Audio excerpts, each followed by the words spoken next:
وأصحابه أجمعين من يومنا هذا إلى يوم الدين. رب اشرح لي صدري ويسر لي أمري واحلل عقدة من لساني يفقهوا قولي آمين يا رب العالمين. Para rawuh, para hadirin jamaah muslimin wal muslimat rahimakumullah. Alhamdulillah dalu punika kula panjenengan sami tasih diparingi kesempatan kali Gusti Allah kangge makempal teng majelis menika. Tujuanipun kangge ngrawuhi pembacaan doa utawi kirim doa lan kirim bacaan Al-Qur'an datang guru kita sedaya Mbah Muhammad Shaleh Al-Banjari.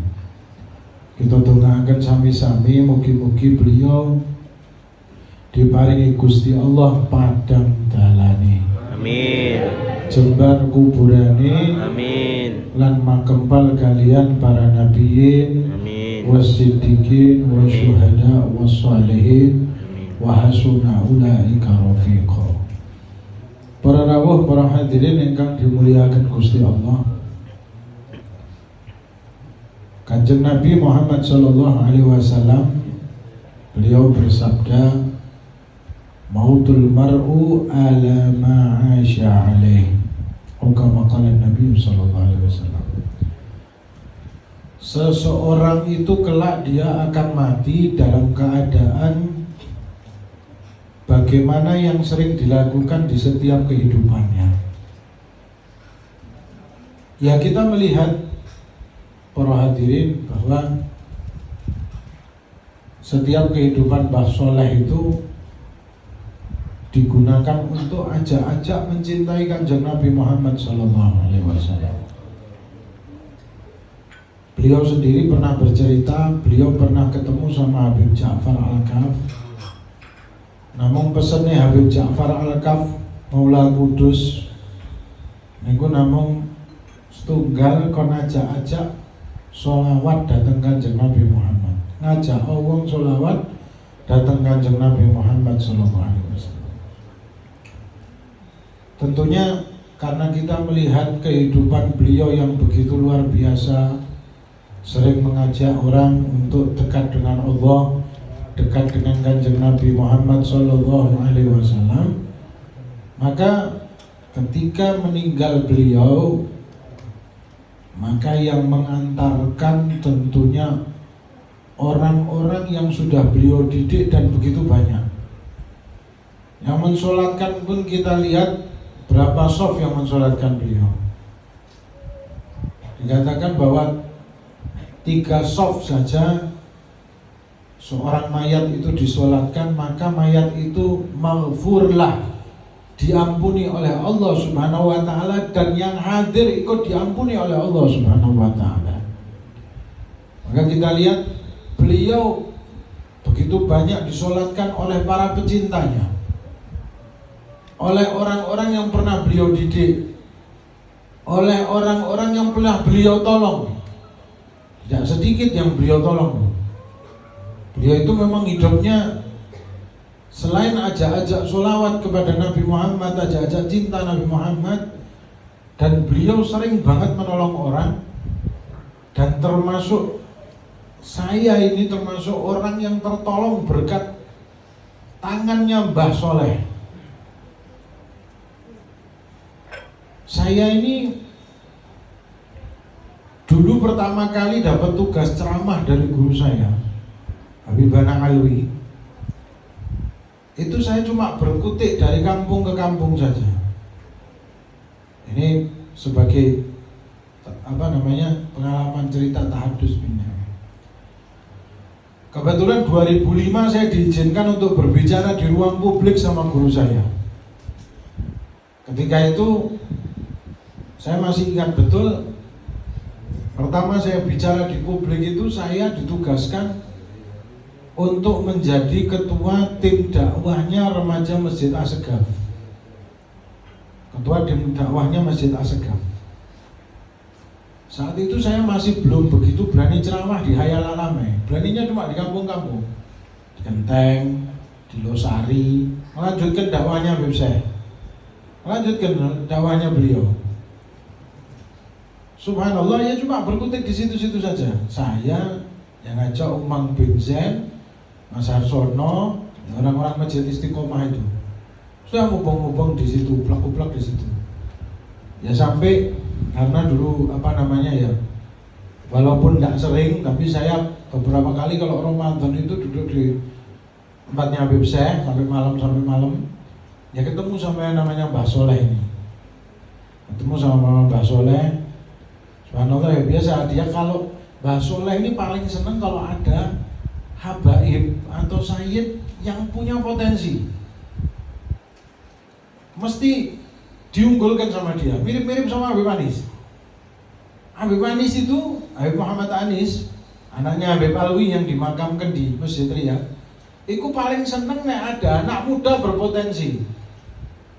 Kebetulan dulu ada namanya Rifki, itu pinter silat. Zaman itu mungkin ada beberapa orang yang ingat, pinter silat. Itu dengar ke telinganya Habib Anis, di Zawiyah suruh praktek silat. Di depannya ulama-ulama kan praktek silat. Ada lagi dulu grup gambus, anak-anak muda yang terkumpul sama grup gambus. Itu Habib Muhammad Syarif mungkin dulu ikut grupnya. Dikasih tempat sama Habib Anis di Zawiyah, senang Habib Anis. Ya, walaupun mungkin tidak semua ulama senang sama gambus, tapi Habib Anis ini ada anak muda potensi. Dikasih tempat untuk latihan di situ, didukung sama Habib Anis. Kebetulan saya dulu juga senang nembang Jawa. Itu kenangan yang indah sekali, nembang Jawa. Saya juara, pernah namanya nembang Jawa itu juara di Surakarta itu. Habib Anis dengar, disuruh nembang Jawa di depannya tamu-tamu.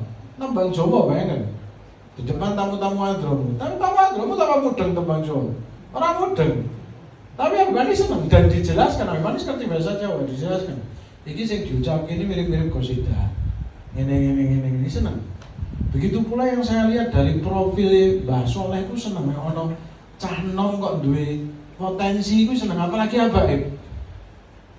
Selalu beliau unggulkan, dicarikan tempat ceramah. Ayo sholawat, ayo ceramah, ayo potensimu keluar no.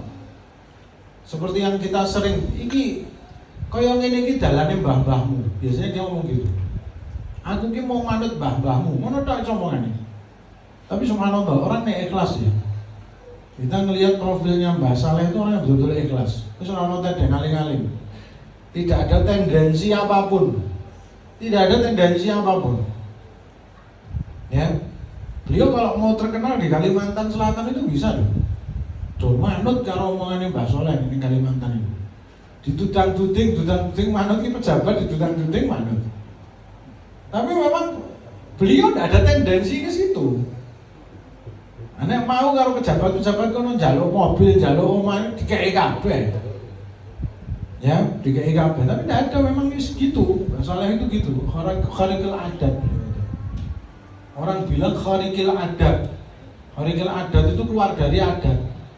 Ya nek cara-cara tasawuf iku majedub. Ana jadabe bahasane itu. Jadi makanya enggak bisa ditiru. Iku wali sing enggak bisa ditiru ku Mbah Soleh. Bisa ditiru, jadi sampean aja coba-coba niru lakune Mbah Soleh, gak kuat, ora Pak Bayan, kira mungkin kuat. Ya, niru lakune Mbah Soleh. Karena beliau tawakal juga luar biasa, ikhlas, tawakalnya tidak ada yang ngalahkan. Dan Allah berkata, innallaha yuhibbul mutawakkilin. Allah itu mencintai orang-orang yang bertawakal. Tawakalnya luar biasa. Subhanallah, apa namanya datang.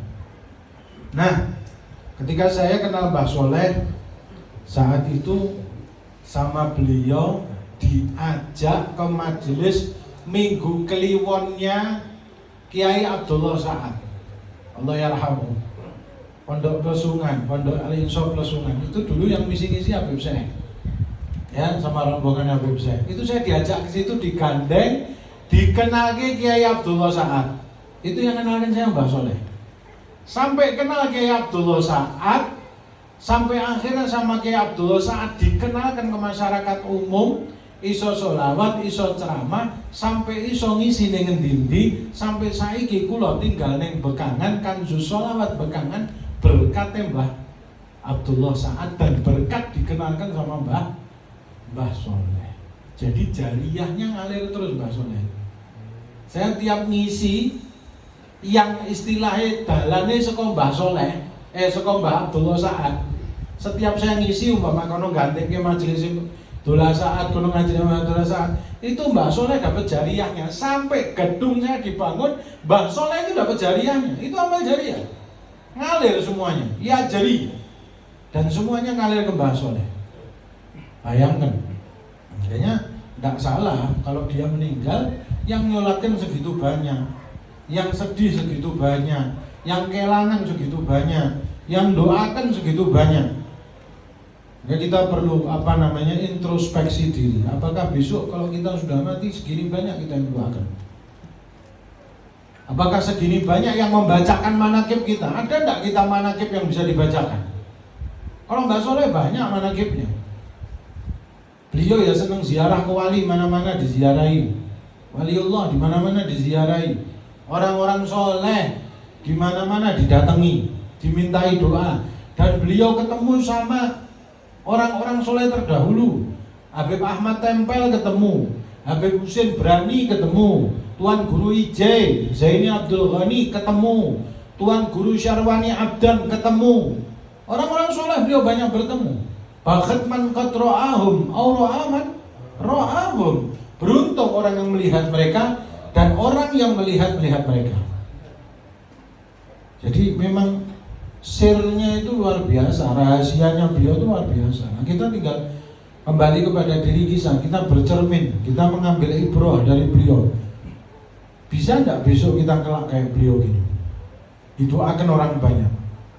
Ya. Yang dikatakan apa? Ketika seseorang itu lahir, dia menangis sedangkan orang-orang tertawa. Dan ketika dia meninggal, ya, orang-orang menangis dan dia tertawa. Ya, masuk ke dalam kuburnya dalam keadaan tertawa. Kita yang ditinggal menangis. Beliau sekarang sudah senang. Kumpul sama orang-orang yang dia ziarahi, semua itu wali-wali, kumpul beliau insya Allah. Ya, mudah-mudahan kita bisa meneruskan perjuangan beliau, bisa meneruskan akhlak beliau, bisa meneruskan tawakal beliau, bisa meneruskan semangat beliau. Semangatnya luar biasa dalam keadaan sakit seperti itu. Itu sakit sudah sakit yang cukup parah. Ya mungkin kita semua mungkin udah kerasa semuanya di sini sudah sakit, dokter angkat tangan, tapi beliau itu semangatnya luar biasa. Mungkin pengen baca burdah ini sudah gos-gosan mesti pengen baca burdah, sudah gos-gosan mesti pengen dibacakan maulid, sudah gos-gosan sakit oksigenan mesti datang acara BEMSEH di sana sini, acara di Banjar, acara di mana, mesti datang dalam keadaan gos-gosan. Nanti di Kalimantan dirawat ini karena semangatnya kayak ingin dekat sama Rasulullah Sallallahu Alaihi Wasallam. Mudah-mudahan Allah memberikan padang dalani, amin, jembar kuburani, amin. Dan mudah-mudahan Allah menjadikan kubur beliau raudhah min riyadil jannah, amin. Dan semoga kita yang ditinggalkan oleh beliau insya Allah bisa tabah, bisa sabar, dan bisa istiqomah meneruskan daripada perjuangan beliau. Amin ya rabbal alamin. Rabbi fanfa'na bi barakatihim wahdinal husna bi hurmatihim wa amitna fi tariqatihim wa mu'afatin minal fitani wa sallallahu ala sayyidina Muhammadin wa ala alihi wasallam walhamdulillahi rabbil alamin wa lafu minkum. Assalamualaikum warahmatullahi wabarakatuh.